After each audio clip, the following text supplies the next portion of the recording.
एक तरफ पाकिस्तान का आम क्रिकेट फैन मेरे जैसा आप जैसा वो ये सोच रहा है कि बाबर रिजवान शाहीन ये पाकिस्तान की T20 इंटरनेशनल टीम में वापस कैसे आ सकते हैं।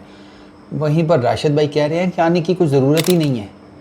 पीसीबी ठीक कर रहा है कि इनको तीनों को साइड पे कर दिया, ये जाएं अपनी ज़िंदगी जिएं। ये वही वाली बात हो गई कि कोई बच्चा यहाँ पर कोई काम धंधा सीधा करने के चक्करों में हो तो उसके आगे पीछे वाले उसे मशवरा देना शुरू कर देते हैं, फलानी जगह दे भी वीज़े खुले नहीं, फलानी जगह दे भी निकल जा चुप करके। वीज़ा लेना आसान काम है, सेम वही सूरत हाल ये है। अब राशिद भाई की फिर अगेन आधी बात ठीक है। अब राशिद भाई ये कहते हैं कि जाएं जाकर ओवरसीज़ फॉरेन जो T20 लीग्स हैं उसमें अपॉर्चुनिटीज़ एक्सप्लोर करें, क्रिकेट खेलें, माल कमाएं। बिग बैश लीग की उन्होंने एग्जांपल दी कि शाहीन खेलेगा, बाबर खेलेगा, रिजवान खेलेगा, मोटे पैसे भी बना लेंगे, क्रिकेट भी खेल लेंगे, गुड इनफ है। साथ वो कह रहे हैं कि ठीक है आप अपनी नई जो पोत है उसको चांसेस वगैरह दें, रेगुलरली उनको खिलाएं, उनको डेवलप करें और अपना T20 क्रिकेट में काम सीधा करें। मेरा सवाल ये है कि अगर बाबर, शाहीन और रिजवान ये T20 पूरी दुनिया में खेल सकते हैं तो ये पाकिस्तान के लिए क्यों नहीं खेल सकते। जो बैटिंग एक्सपर्टीज़ या बॉलिंग एक्सपर्टीज़ ये बाहर की दुनिया को देंगे वो पाकिस्तान की क्रिकेट टीम को क्यों नहीं दे सकते। और मुझे ये नहीं समझ में आ रही कि ऑल ऑफ अ सडन ये नैरेटिव क्यों आना शुरू हो गया कि ये तीनों फारिग हो गए हैं। यार दिस इज़ नॉट राइट। आप शाहीन, बाबर और रिजवान को एकदम से आपने मतलब उनके ऊपर कांटा लगा दिया कि ये पाकिस्तान की T20 टीम में अब दोबारा से आ ही नहीं सकते। ये चल क्या रहा है। शाहीन आपका सबसे प्रीमियम बॉलर, बाबर आपका सबसे प्रीमियम बैट्समैन, रिजवान आपका सबसे प्रीमियम विकेट कीपर बैट्समैन। इन तीनों के लेवल का कोई दूसरा आपके पास है परफॉर्मर। इन तीनों के लेवल को या शाहीन के तो लेवल को हारिस नहीं मैच कर पाया। शाहीन तो आपके लिए तीनों फॉर्मेट्स में ज़बरदस्त किस्म का एसेट है। शाहीन वो हारिस तो फिर T20 के। बाबर का ठीक है कि T20 क्रिकेट में थोड़ा सा पावर हिटिंग का एक इशू है बस, और क्या बाबर के अंदर कमी है।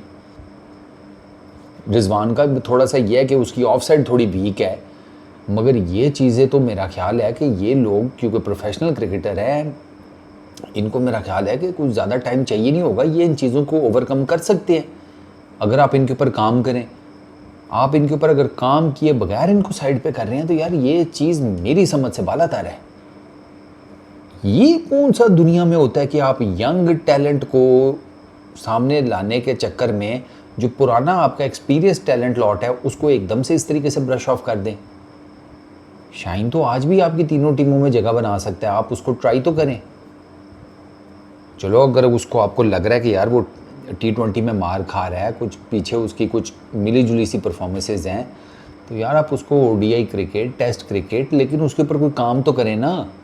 आप शाहीन के ऊपर कोई काम करते हुए नहीं नज़र आ रहे, आप बाबर और उसके ऊपर कोई नहीं। वो बाबर की किसी मुझे वीडियो भेज दी कि फैसल अकरम ने उसको बोल्ड कर दिया उधर, यार वो क्या चल रहा है वो जो स्किल डेवलपमेंट कैंप है उसमें, तो बैट्समैन है बोल्ड तो होगा भाई, इसमें इतनी कौन सी बड़ी बात बन गई।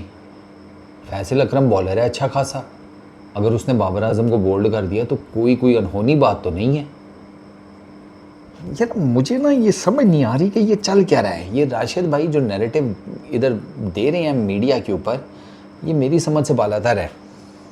BBL के अंदर अगर ये तीनों जा रहे हैं तो उसमें डेफिनेटली इनका जो PR एजेंट है, जो इनकी PR कंपनी है, जो इनका एजेंट है, उसका एक बहुत बड़ा हाथ है। उसने डील ब्रेक करके दी है, गुड इनफ है। बाबर इसके बाद दी 100 खेले, ऑयटिलिटी ब्लास्ट खेले, SA20 खेले, दुनिया भर की कोई लीग खेले, कोई इशू नहीं है। लेकिन यार आप उसको ये T20 लीग्स खिलाने के चक्कर में आपने इधर बाबर आजम को किधर कोने वाली मंजी दे दी है, ये नहीं मुझे समझ में आ रहा।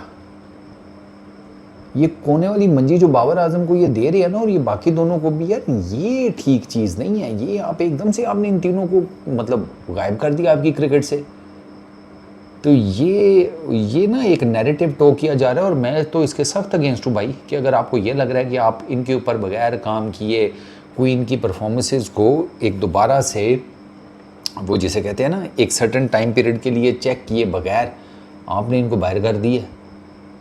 बाबर और रिजवान का तो सिर्फ स्ट्राइक रेट्स का इशू है। शाहीन का थोड़ा सा वो कहते तो है कि थोड़ी सी फिटनेस और थोड़ा सा ज़रा उसका वो बायोमैकेनिक्स का इशू है तो वो उसके ऊपर काम नहीं हो सकता, अब उसके ऊपर मैंने काम करना है। बायोमैकेनिक्स के ऊपर मुझे बताया ना किसने काम करना है। सारी दुनिया कह रही है शाहीन के बायोमैकेनिक्स ठीक नहीं पढ़ रहे, तो वो किसने काम करना है? मैंने करना है। ये पीसीबी ने करना है, क्यों नहीं कर रहे? क्यों नहीं लगा रहे बंदा बायोमैकेनिक्स का शाहीन के साथ? उसकी रीज़न ये है कि आपके पास बायोमैकेनिक्स का बंदा ही कोई नहीं है।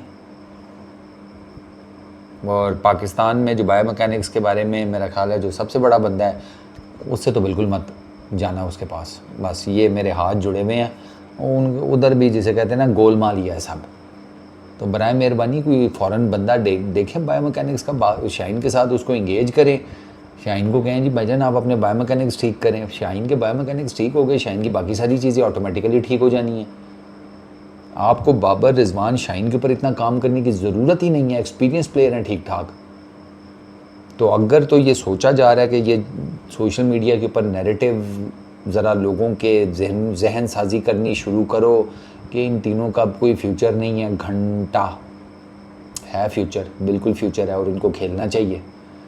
इनकी परफॉर्मेंसेस आ सकती हैं, ये बीबीएल में भी काफ़ी ज़्यादा चीज़ें काफ़ी हद तक क्लियर हो जाएंगी। बाबर आजम रेगुलर आपका पीएसएल खेल रहा है। अब बाबर आजम को there is every possible chance कि बाबर आजम को बाहर की लीग से ऑफर आई हो, बाबर आजम ना गया हो। आप तो ये नैरेटिव टो करते हैं ना ज़्यादातर, जो बाबर आजम को क्रिटिसाइज़ करते हैं कि इसको कभी किसी फॉरेन लीग ने मुँह ही नहीं लगाया। यार उसके बरक्स प्रूफ तो आपके पास, उनके पास भी कोई नहीं है, प्रूफ इस चीज़ का भी कोई नहीं है। फिर तो अगर आप एक तरफ ये बात करते हैं कि बाबर आजम को बाहर की T20 लीग्स मुंह नहीं लगाती, तो व्हाट इफ़ के बाबर आजम को ऑफ़र आती हो, बाबर आजम ने एक्सेप्ट करता हो, ये भी तो हो सकता है। आप बाबर आजम को रगड़ने के चक्कर में ये क्यों बात कर रहे हैं कि नहीं भाई बाबर आजम का ये मसला है इसके स्ट्राइक रेट का। वो तो मैं भी कहता हूँ बाबर आजम के स्ट्राइक रेट का इशू है, लेकिन बाबर आजम के स्ट्राइक रेट का इशू जब बन रहा था तो उसी टाइम उसको काउंटर कर देना था ना। तो मैं अभी तो नहीं कहता कि बाबर आजम को सबसे ज़्यादा जो है ना नुकसान वो बाबर आजम ने खुद नहीं अपनी ज़ात को पहुंचाया, ये बाकी बहुत एंटिटीज़ हैं जिन्होंने बाबर आजम का बेड़ा गर्क किया है। बट खैर अब देखते हैं, फ़िलहाल तो ये अभी ये टीम अनाउंस होनी है ना जो, उसमें देखते हैं, क्योंकि उसमें खबर मैंने आपको पहले ही दे दी है कि उसमें भी इन तीनों के आने का कोई चांस नहीं है। जो बांग्लादेश और वेस्ट इंडीज़ के लिए टीम अनाउंस हो रही है ना, उसमें कोई चांस नहीं है इन लोगों का आने का वापस। तो उसके बाद फिर एशिया कप है, फिर अब ये प्रैक्टिस सीरीज़ तो वो खेल नहीं रहे, तो वो एशिया कप में किधर जाएंगे तीनों, ये भी है ना एक। तो उसके बाद फिर एशिया कप के बाद मेरा ख्याल है आपने वो साउथ अफ्रीका का टूर है, और फिर बीबीएल भी है, और उसके बाद फिर वर्ल्ड T20 है। तो ये मुझे कोई सिम्टम्स या साइंस कोई अच्छे नज़र नहीं आ रहे दोस्तों इन तीनों से रिलेटेड। और ये तीनों, यहाँ तो होता ना कोई कल के बच्चे होते, बंदा क्या भी देता। ये तीनों आपके ठीक ठाक किस्म के प्लेयर्स हैं भाई, इनको इस तरीके से आपको साइडलाइन नहीं करना चाहिए without giving them proper guideline treatment कि ये चीज़ कमी है, आप इसके ऊपर काम करें एंड ऑल दैट, और उसके बाद इनको चांस मिले फिर आप इनसे रिलेटेड फ़ैसला करें, फिर तो समझ भी आती है। ऑल ऑफ अ सडन लोगों को बताना शुरू कर दिया है कि क्रॉस लग गया है, एम ही क्रॉस लग गया, क्रॉस तो नहीं लगने देंगे भाई हम। इस वीडियो में इतनी, अपना बहुत ख्याल रखना, नेक्स्ट वीडियो में मुलाकात होगी। Peace out.